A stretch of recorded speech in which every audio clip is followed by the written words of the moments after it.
हाय विद्यार्थियों, human digestive system के part 5 में आपका बहुत बहुत स्वागत है। देखते हैं विद्यार्थियों, हमने पाचन तंत्र के बारे में, पाचन तंत्र के विभिन्न अंगों के बारे में हमने संक्षिप्त रूप से अध्ययन किया था और आज मैं आपको पाचन तंत्र के अंगों के बारे में विस्तृत वर्णन उपलब्ध कराने जा रहा हूं। तो हम जैसे सबसे पहले हमने देखा था कि पाचन तंत्र का जो सबसे मुख्य और पहला जो अंग होता है वो होता है मुख। मुख के द्वारा भोजन को अंतर्ग्रहण किया जाता है, भोजन को निगला जाता है। तो हम सबसे पहले मुख के बारे में चर्चा करेंगे। पाचन तंत्र के विभिन्न अंग, पाचन तंत्र के विभिन्न अंग, आज इनके बारे में हम विस्तृत अध्ययन करने वाले हैं। तो हमारा जो सबसे पहला वाला जो टॉपिक है वो है मुख। वैसे सब जानते हैं कि मुख के द्वारा भोजन को ग्रहण किया जाता है। मुख में दांत पाए जाते हैं, मुख में जीभ पाई जाती है। ठीक है विद्यार्थियों, तो हम मुख के बारे में थोड़ी सी यहाँ चर्चा करने वाले हैं कि मुख एक कटोरे नुमा अंग है।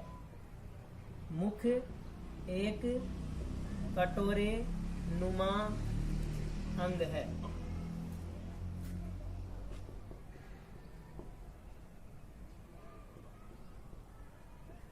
मुख में दांत व जीभ पाई जाती है। मुख एक कटोरे नुमा अंग है और मुख में दांत व जीभ पाई जाती है। ठीक है विद्यार्थियों, तो सबसे पहले हम इसमें दांतों के बारे में चर्चा करते हैं कि दांत कितने प्रकार के होते हैं और जीभ। तो आपको पूछा जाए कि जीभ क्या कार्य करती है। जीभ भोजन में लार को मिलाने का कार्य करती है। हम जो भोजन खाते हैं और हमारे मुख में जो लार ग्रंथियां होती है, वो लार ग्रंथियां लार छोड़ती है और उस लार को भोजन में मिलाने का काम जीभ का होता है। तो आपसे पूछे कि जीभ का कार्य क्या है और जीभ किसके द्वारा मुख में जुड़ी होती है, तो मैं आप लिख देता हूं यहां पर। जीभ जिह्वा फ्रेनुलम द्वारा जुड़ी होती है। तो एक प्रश्न तो ये हो गया कि जीभ किसके द्वारा जुड़ी होती है, जिह्वा फ्रेनुलम के द्वारा। जीभ क्या होती है? जीभ एक पेशीय निर्मित, यानी इसमें हड्डी नहीं पाई जाती है, यह पेशियों से मिलकर बनी होती है। जीभ पेशियों से बनी हुई एक लचीली संरचना होती है। इसका पीछे का भाग, जीभ इस तरह से देखिए विद्यार्थियों, इसका जो पीछे का जो भाग है, जीभ का पीछे का भाग जुड़ा होता है और आगे का जो भाग होता है वह होता है स्वतंत्र। स्वतंत्र का मतलब जो चारों तरफ गति कर सकती है। तो आगे का हिस्सा स्वतंत्र होता है और पीछे का हिस्सा जिह्वा फ्रेनुलम के द्वारा आपस में जुड़ा होता है। ठीक है विद्यार्थियों, तो यहाँ देख रहे हैं हम जीभ के बारे में। तो जीभ के बारे में क्वेश्चन पूछे कि जीभ क्या होती है। जीभ एक पेशीय निर्मित संरचना है। जीभ एक पेशीय निर्मित संरचना है। पेशीय निर्मित संरचना है और ये किसके द्वारा जुड़ी होती है? जिह्वा फ्रेनुलम के द्वारा जुड़ी होती है। कार्य देखिए जीभ का। पाचन तंत्र में जीभ की क्या भूमिका होती है? लार को भोजन में मिलाने का कार्य करना। लार को भोजन में मिलाने का कार्य करना, ये जीभ का काम होता है कि जो लार छोड़ती है, लार ग्रंथियां, तो भोजन को लार में मिलाने का कार्य कौन करती है? जीभ करती है। अब हम जिस पर डिस्कस करने जा रहे हैं वो है दांत। अब सबसे पहले दांत चार प्रकार के होते हैं। दांत चार प्रकार के होते हैं।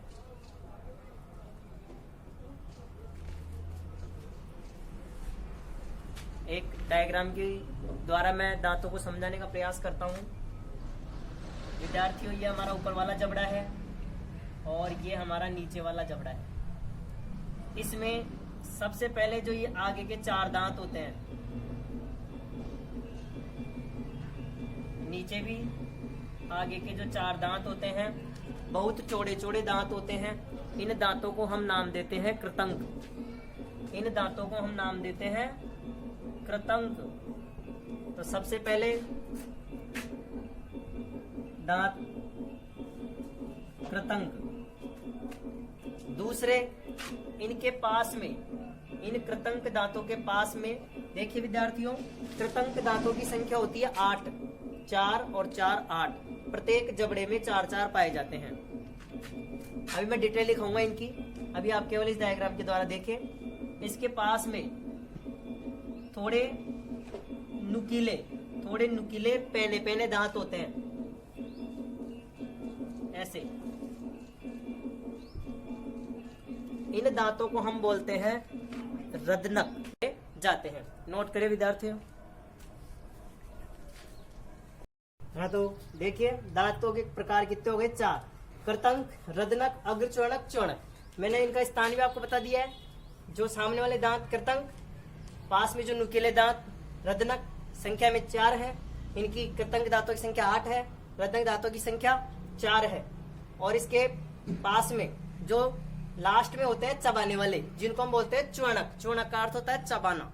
तो जो चबाने वाले दांत होते हैं वो हमारे सबसे लास्ट में होते हैं, जिनको दाढ़ बोलते हैं। और अगला जो नाम है अग्रचोणक। अग्र का मतलब आगे, चोणक का मतलब चबाने वाले, यानी चबाने वाले दांतों के आगे, यानी चोणक वाले दांतों के आगे। जो लास्ट में चोणक दांत हैं, इनके जो आगे वाले दांत हैं, इन दांतों को हम बोलते हैं अग्रचोणक। इनका स्थान बता दिया गया आपको। इनकी संख्या भी आप लिख लें। इनकी संख्या होती है 8, 4 4, मतलब टोटल हो गई 8। प्रत्येक जबड़े में 4 4, ये प्रत्येक जबड़े में 2 2, इनकी संख्या हो गई 4। और ये अग्रचोणक है, ये भी प्रत्येक जबड़े में 4 4 होते हैं, इनकी संख्या भी हो गई 8। और ये वाले जो दांत होते हैं चोणक, ये प्रत्येक जबड़े में 6 6 होते हैं। 12 और 8 20, 20 और 4 24, 24 और 8 32। तो ये कुल 32 दांत होते हैं हमारे मुख में, जो दांत पाए जाते हैं। इनकी संख्या मैंने अब इनके सामने लिख दी है, और ये प्रत्येक जबड़े की संख्या है, और ये टोटल संख्या है। कुल दांत हो गए 32। ठीक है विद्यार्थियों, इनका टाइम भी मैं लिख देता हूं कि ये किस किस माह में निकलते हैं।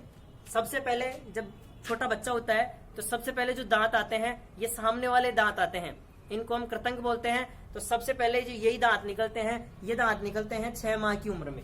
तो मैं लिख देता हूं कि 6 माह की उम्र में ये दांत 6 माह की उम्र में निकलते हैं। कृतंक दांतों के बाद में जो दांत निकलते हैं, वो दांत निकलते हैं चोणक। ये दांत निकलते हैं चोणक, जो निकलते हैं 12 से 15 माह की उम्र में। और इसके बाद निकलते हैं रदनक, ये निकलते हैं 16 से 20 वर्ष की उम्र में, 20 माह की उम्र में, 20 माह की उम्र में। और जो अग्रचोणक है, ये सबसे लास्ट में आते हैं। ये जो दांत हैं, ये तो इन माह की उम्र में ही निकल जाते हैं, लेकिन अग्रचोणक सबसे अंत में आने वाले दांत होते हैं अग्रचोणक, जो निकलते हैं 10 से 11 वर्ष की उम्र में। तो आपको पूछे इसमें कि सबसे अंत में निकलने वाले दांत कौन से हैं? अग्रचोणक। अब इसके अंदर आप देखते हैं कि सबसे पहले बच्चे में दांत आते हैं। तो दांत आते हैं, तो सबसे पहले जो दांत आते हैं हम उनको बोलते हैं दूध के दांत। और दूध के दांतों की संख्या होती है 20, मात्र 20। मैं इधर लिख देता हूं कि दूध के दांतों की संख्या होती है 20।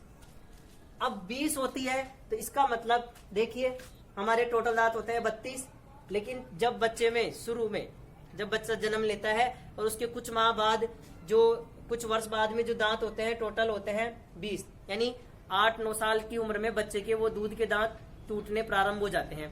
तो उनमें पूछा जाए कि इनमें कौन से दांत अनुपस्थित होते हैं, दूध के दांतों में कौन से दांत नहीं होते, तो आप इसमें देख के बता सकते हैं कि दूध के दांत 8 से 9 वर्ष की उम्र तक रहते हैं, तो ये तो 10 से 11 वर्ष की उम्र में आते हैं। जो अग्रचोणक दांत हैं वो 10 से 11 वर्ष की उम्र में आते हैं। इसका मतलब ये दांत दूध के दांतों में होते ही नहीं है। दूध के दांतों में मात्र ये 3 दांत होते हैं।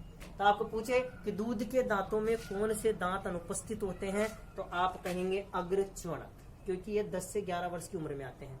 दूध के दांतों की संख्या कितनी होती है? 20 होती है। अब मैं इन दांतों के बारे में आपको डिटेल उपलब्ध करवा दी। अब इनके बारे में कुछ लिखवा देता हूं।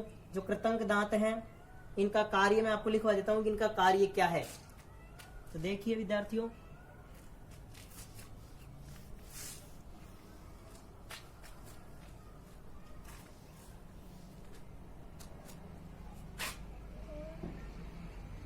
मैं इनका कार्य लिखा देता हूं। कृतंक दांत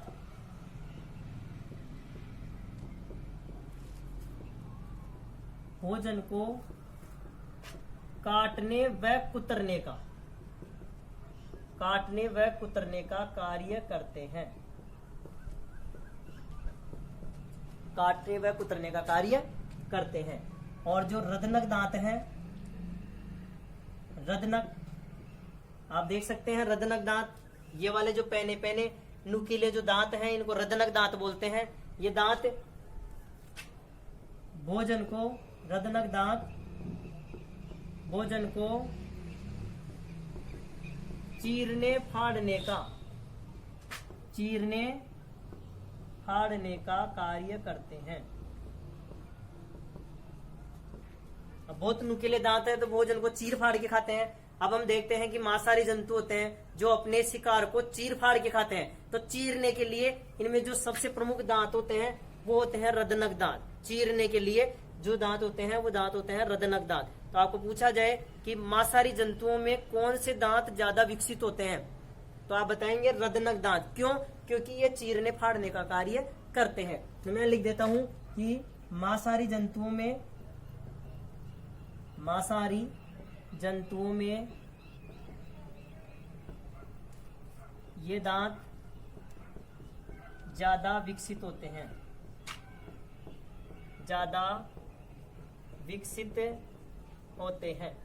रदनक दांतों के बारे में संख्या मैंने लिखवा दी है। और कौन से दांत पूछे तो ये आप लिखना है। तीसरा आता है अग्रचोणक। जो अग्रचोणक है इनका काम है चबाने का। यहाँ चोणक शब्द जुड़ा हुआ है, इसका अर्थ है कि ये चबाने का कार्य करते हैं। और चोणक दांत भी चबाने का ही कार्य करते हैं। इस प्रकार से हमारे जो दांत हैं, दांतों का जो विस्तृत वर्णन है वो मैंने आपके सामने पेश किया है। और आपको आशा करता हूँ बहुत अच्छी तरह से समझ में आया होगा। इनका स्थान भी आपको अच्छी तरह समझ में आया होगा, इनकी संख्या भी आपको अच्छी तरह से समझ में आई होगी, और इनकी जो उम्र, जिस उम्र में निकलते हैं और इनका क्या कार्य है। तो विद्यार्थियों, आज के लिए इतना ही। All the best.